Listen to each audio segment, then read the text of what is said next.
అయితే సార్ ఇప్పుడు అంటే ఒక ఒక సైకియాట్రిస్ట్ దగ్గరికి కొంతమంది ఏదో ఒక పెయిన్‌తోని వెళ్తారు. కొంత ఫోబియాస్‌తోనో, కొన్ని చికాకులతోనో తట్టుకోలేని సిట్యుయేషన్. సో, వాళ్ళకి కొన్ని సెడేటివ్స్ లాంటి మెడిసిన్స్ కొన్ని ఇస్తారు వాళ్ళకి. అది ఇచ్చినప్పుడు వాళ్ళకి ప్రపంచంలో ఏం జరుగుతుందో తెలీదు. దే విల్ కాన్స్టాంట్‌లీ వాళ్ళు పడుకునే ఉంటారని విన్నాను నేను. సో, ఇది కూడా అలానే వర్క్ అవుతుందా వాళ్ళకి? అంతే కదా, ఓకే. అంతే. ఇది కొంతకాలమే, ఎంత 4-5 గంటలు. దాని ప్రభావం శరీరంలో సెంట్రల్ నర్వస్ సిస్టమ్ పైన అరిగేదంత వరకే అది. కానీ డాక్టర్స్ ఏంటంటే దాని డోస్‌ని తగ్గిస్తూ వాళ్ళు ట్రీట్మెంట్ చేస్తుంటే ఇది వాళ్ళు సొంతంగా తీసుకోవడం వల్ల నాశనం అయిపోతున్నారు. అంతే, వెరీ సింపుల్. ఇప్పుడు ఏదైనా చిన్నగా పెద్ద డోస్ ఇచ్చి మళ్ళీ చిన్నగా తగ్గించుకుంటూ వస్తే దాని ప్రభావం ఉండదు, దాని నుంచి బయటపడతారనేది ఒక థియరీ. ఆ విధంగా జరిగిన సందర్భాలు ఉన్నాయి.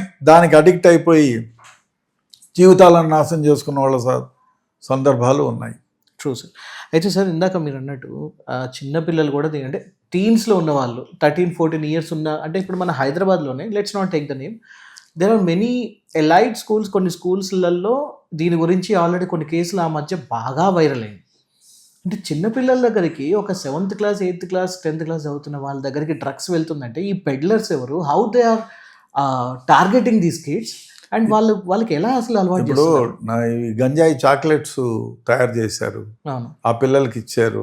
అదే కాకుండా కాలేజీల ముందు, స్కూళ్ళ కంటే కాలేజీలే, టీనేజర్స్ అంటే ఇంటర్మీడియట్ డిగ్రీ వాళ్ళు దీనికి తెలంగాణ ఏరియాలో కానీ ఆంధ్ర ఏరియాలో కానీ దీనికి అడిక్ట్ పడడానికి కారణాలు ఉన్నాయి. చాలా విచ్చలవిడిగా అమ్మారు. ఇప్పుడు రిస్ట్రిక్ట్ అయ్యింది ఈ మధ్యకాలంలో. మన తెలంగాణలో నార్కోటిక్కి ఒక డైరెక్టరేట్ని పెట్టారు. సందీప్ శాండిల్య అని వెరీ గుడ్ ఆఫీసర్, మేము కలిసి పనిచేసాం. వారిని పెట్టిన తర్వాత బాగానే పట్టుకుంటున్నారు. ఎంత పట్టుకున్నా దీన్ని తుద ముట్టించాలంటే చాలా కష్టం, చాలా కష్టం. అందువల్ల ఇప్పుడైతే కేసులు పెడుతున్నారు, చేస్తున్నారు. అయినా కూడా ఇది విచ్చలవిడిగా ఇంకా ఎక్కడ పడితే అక్కడ దొరుకుతూనే ఉంది. దానికి కారణం చెప్పాను, ఎందుకంటే దేనిలో సంపాదించలేని డబ్బులు దీంట్లో వస్తాయి కాబట్టి దీన్ని బిజినెస్. అప్పుడు ఇంకొక దరిద్రమైన వ్యవహారం ఏమంటే నార్కోటిక్ కంట్రోల్ బ్యూరో ఉంది, పోలీసులు ఉన్నారు, కస్టమ్స్ ఉన్నారు, బార్డర్ సెక్యూరిటీ ఫోర్స్ ఉంది, ఈడీ ఉంది. ఇన్ని ఉన్నా 10-12 డిపార్ట్మెంట్లు ఉన్నా కూడా ఇప్పుడు నార్కోటిక్ కంట్రోల్ బ్యూరో వాళ్ళు పెద్ద చేపలను పట్టుకోవడానికే చూస్తారు. కస్టమ్స్ వాళ్ళు వాళ్ళ లెవెల్లో ఉండేటట్టే చూస్తారు. ఎక్సైజ్ డిపార్ట్మెంట్ వాళ్ళు చూడాలి. లోకల్ పోలీసులకు ఏమైంది, తలకు మోపిడంత కేసులు, మర్డర్ కేసులు, ఇవి దీనిలోనే ఉండిపోతాయి. కాబట్టి వాళ్ళు దీనిపైన ఫోర్స్ పెట్టడానికి చాలా కష్టం. నార్కోటిక్ కంట్రోల్ బ్యూరో అంతా పెద్ద తిమ్మింగలాల కోసం చూస్తూ ఉంటారు. వాళ్ళు దాని మీదనే నెట్వర్క్లు చూస్తారు. సో చిన్న చేపలని చూడరు. చిన్న చేపలు ఎవరు చూడాలా? ఎక్సైజ్ డిపార్ట్మెంట్ చూడాలా, లోకల్ పోలీసు వాళ్ళు చూడాలా, లేదా సిఐడి విభాగంలో ఒక నార్కోటిక్ కంట్రోల్ బ్యూరో ఉంది, దాని వాళ్ళన్నా చూడాలా. వాళ్ళకు మిగతా కేసుల యొక్క ప్రభావం ఉంటుంది. లోకల్ ఎక్సైజ్ డిపార్ట్మెంట్ ఉంది, వాళ్లకు ఈ సారాయి రెంటల్లో వసూలు చేయడానికి, అదే బ్రాందీ షాపుల మెయింటెనెన్స్ ఇవి చేయడానికే తలమోపుతుంది. ఎందుకంటే లోకల్ పోలీసుల సంఖ్య కానీ, ఎక్సైజ్ డిపార్ట్మెంట్ కానీ, కస్టమ్స్ డిపార్ట్మెంట్ సంఖ్య కానీ చాలా తక్కువ ఉంది.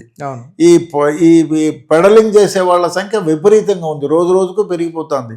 ఈ పెడలింగ్ చేసే వాళ్ళ సంఖ్య పెరిగిపోవడానికి కారణం ఏమంటే వాడెవడో ఒక రోజు తాగుతాడు, రెండో రోజు తాగుతాడు, 3కి అలవాటు పడిపోతుంది, వాడికి డబ్బులు ఉండవు. ఏం చేస్తారు? అన్న గోవాకి పోయి తెచ్చుకుందాం పదా అంటాడు. వాడు పోతాడు, వాడు ఎవడి దగ్గర అయితే కొంటాడు వాడిని తీసుకొని గోవాకి పోతాడు, తెచ్చుకుంటాడు. వాడికి యూటిలైజ్ చేయడానికి, వానికి డబ్బులకు సంపాదించుకోవడానికి వీలవుతుంది. సో వాడు ఆ విధంగా he will become a peddler. వాడిని అరెస్ట్ చేస్తే జైల్లోకి పోతాడు. జైల్లోకి పోతే ఏం చేస్తాడు? నలుగురు ఎందుకు వచ్చినాడు వీడు జైల్లోకి? జైల్లో ఏముండదంటే వాడి ఏ వయసులో వచ్చినాడు, వాడి బ్యాక్గ్రౌండ్ ఏమిటి అని మిగతా ఖైదీలు అడుగుతారు. నువ్వు ఎందుకు వచ్చినావు అని అడిగితే నేను నార్కోటిక్స్ డ్రగ్ అంటే బాగుంటుందంటే అంటాడు వీడు. అంటే అమ్మో, వాడి ద్వారా అక్కడ గ్యాంగ్ తయారవుతుంది. డబ్బులు బాగా వస్తాయంటే గోవా నుంచో లేకపోతే ఎక్కడి నుంచో, నర్సీపట్నం నుంచో ఎక్కడి నుంచో తెస్తే 2 కేజీలు తెస్తే మనకు ₹1,00,000 మిగులుతాయన్నా, ఏం ప్రాబ్లంలా, 2 నెలలు హాయిగా ఎంజాయ్ చేయొచ్చు, కష్టపడాల్సిన పనిలే, హ్యాపీగా ఉంటుంది అంటాడు.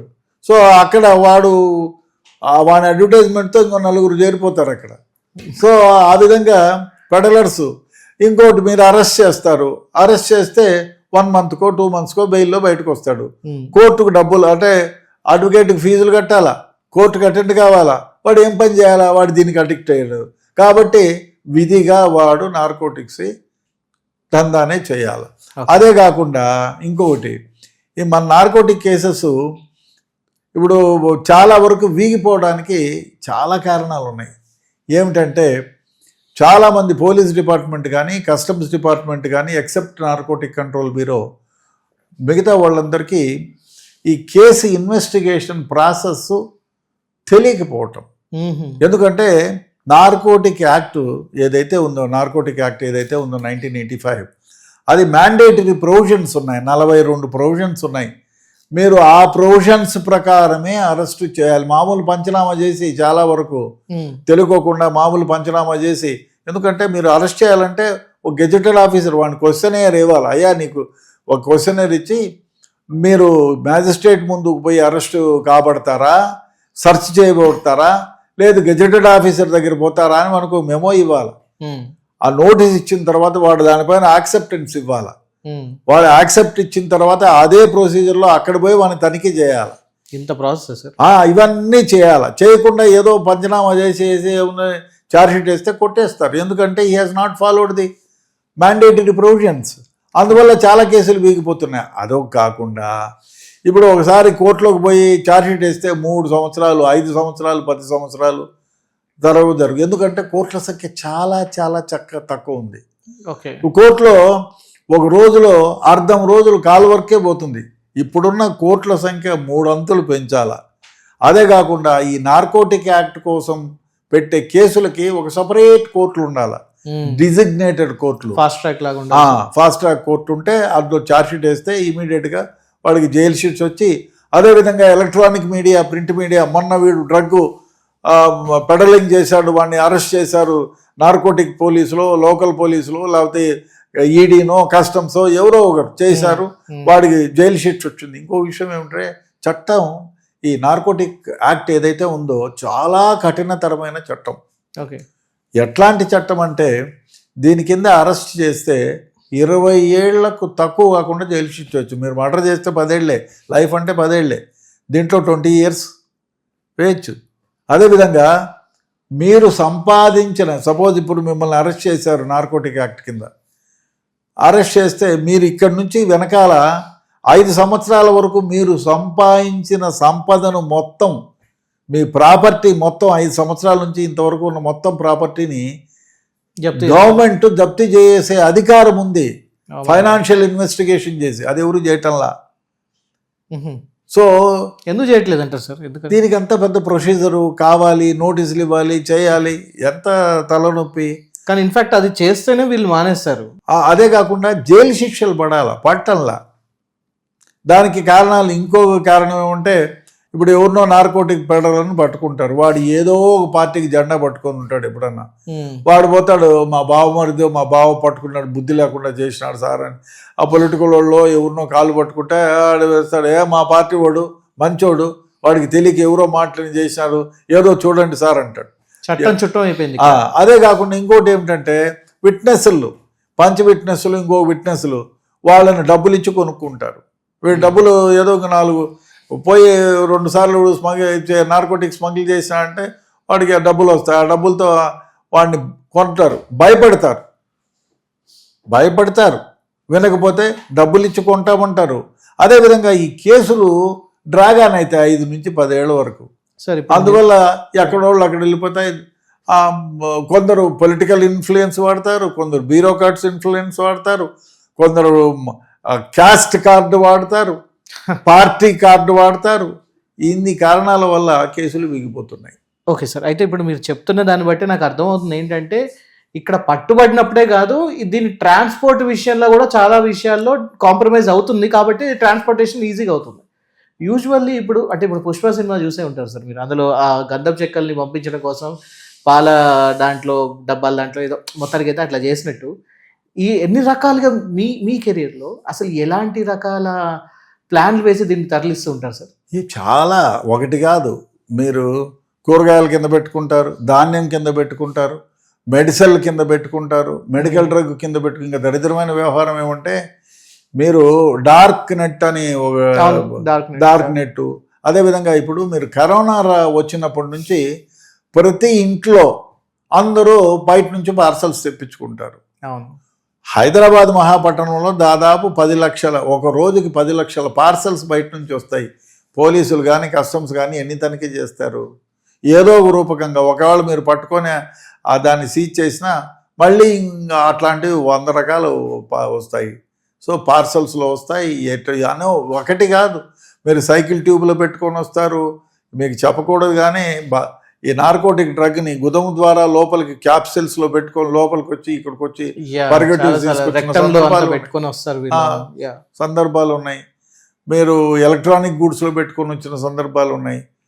ఆ విధంగా ఇప్పుడు దీనికి ఈ విధంగా వస్తారు అని చెప్పడానికే లేదు. వాళ్లకు ఈ విధంగా పట్టుకున్నారంటే ఇంకొక మోడ్ ఆఫ్ ఆపరాండి, టీవీలలో పెట్టుకొని వస్తారు, కెమెరాల్లో పెట్టుకొని వస్తారు, ఎందులో అయినా క్రియేటివిటీ, డ్రగ్స్ పెట్టుకొని వస్తారు. మీకు 1999లో మేము ఒక పెద్ద కేసులో నార్కోటిక్ కంట్రోల్ బ్యూరోలో పనిచేసి సిఐడిలో పనిచేసేటప్పుడు దావూద్ ఇబ్రహీంకి సంబంధించినటువంటి ఒక రైట్ హ్యాండ్ రూపాని అనే అతను ఇక్కడ డ్రగ్స్ తయారు చేశాడు, మ్యాండ్రాక్స్ అని.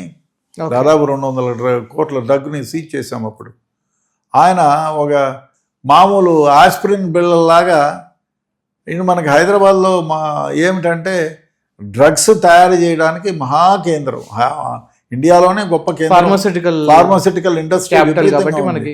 దీంట్లో హైర్ అండ్ ఫైర్ అనేది చేసేవాళ్ళు చాలామంది ఉన్నారు. అంటే మీరు మిక్చర్ ఇస్తే దాన్ని రుబ్బేసి టాబ్లెట్ల రూపంలో టాబ్లెట్లు పంచెలు కొట్టి ప్యాకింగ్ చేసి మీకు ఇస్తారు. మళ్ళా అది చేసినందుకు, హైర్ చేసుకున్నందుకు మీకు టాబ్లెట్కి ఇంతనో కేజీకి ఇంతనో మీరు డబ్బులు ఇస్తారు. అది రుబ్బి ఏదో కెమికల్స్ అంతా వేసి ఆ ముసుగులో చాలా సందర్భాల్లో డిఆర్ఐ వాళ్ళు అరెస్ట్ చేసినారు. ఇక్కడ 4-5 సందర్భాల్లో ఇట్లాంటివి చేసి ఎగుమతులు చేస్తారు. ఇప్పుడు ఇక్కడ మ్యాండ్రాక్స్ తయారు చేయడానికి గుజరాత్ నుంచి కెమికల్స్ వస్తాయి, మీకు వేరే దగ్గర నుంచి కూడా కెమికల్స్ వస్తాయి. ఆ కెమికల్స్ అన్నింటినీ కలిపి టాబ్లెట్లుగా, మ్యాండ్రాక్స్ టాబ్లెట్లుగా తయారు చేయడానికి మీకు 4 రూపాయలు 5 రూపాయలు పడుతుంది. మీరు అదే సౌత్ ఆఫ్రికా ఇప్పుడు జోహాన్స్బర్గ్కి ట్రాన్స్పోర్ట్ చేస్తే అక్కడ మీకు $5 ఒకటి. ఆ విధంగా ఇప్పుడు దేన్ని వ్యాపారం చేస్తే మీకు $5 రూపాయలకి $5 వస్తాయి. సో కాబట్టి ఈ డ్రగ్ ఇక్కడ చాలా సందర్భాల్లో సీజ్ అయింది. ఇక్కడ కూడా ఇక్కడ తయారు చేసి ఇక్కడ వేరే దానికి పంపించిన సందర్భాలు ఉన్నాయి.